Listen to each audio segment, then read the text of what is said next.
So it looks like ICE is pulling out of Minneapolis and Minnesota in general, as per Tom Homan.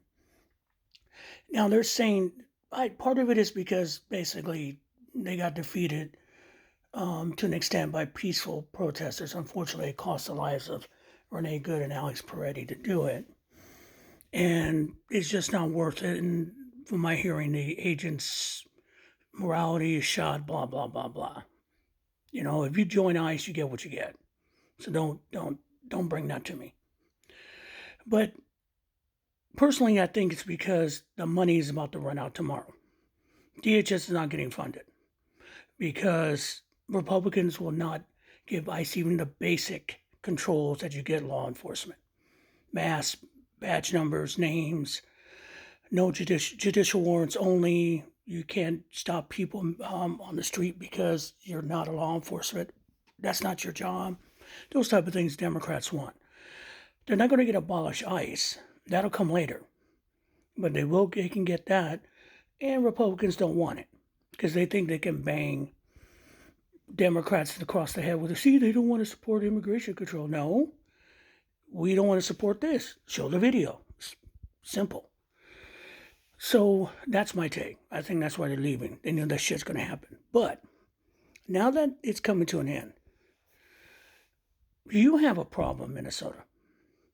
Your Speaker of the House, I believe her name is Jessie Demers, is a Republican running for governor.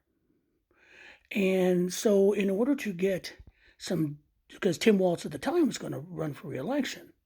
So to get some traction on him, she hired Nick Shirley to go find fraud in the Somali community. Do you remember that? Now, there was a case of fraud with child care that was dealt with years ago. The persons were arrested. The leader of it, who was a white woman, has gone to jail. We know that. But she knew that was out there, okay? So she hired Nick Shirley, the Republican Party did, and he did that whacked out video looking for childcare, going to places that were closed or places that didn't exist anymore as childcare, and then put out a video saying, see, I found fraud. President Trump jumped on it because he has an opportunity to fuck with Tim Walz because what happened on the election. And that's why ICE descended on Minneapolis. It wasn't only about immigration control, but they did this surge because of the fraud. He said it. They said it. They were there for the fraud and immigration to deal with it because the state's not dealing with it, blah, blah, safety. Okay. So we've seen what's happened for the last few weeks. We saw the lives it cost, the damage, children being kidnapped, people literally standing up for their neighbor. It was a nightmare, a dystopian nightmare. And now we have elections coming up in November for the House and your Senate, your state House, state Senate. My understanding is that the state Senate has only got one seat, Democrat majority, but the state House is split evenly. How you got a Republican as Speaker of the House in that situation, I have no idea. So I want to ask voters in Minnesota, when you go to the polls coming up in November, are you going to remember this? Remember that the Republican Party went all the way to bring horror and death to Minneapolis by lying about the Somali community because that's the best way to get elected?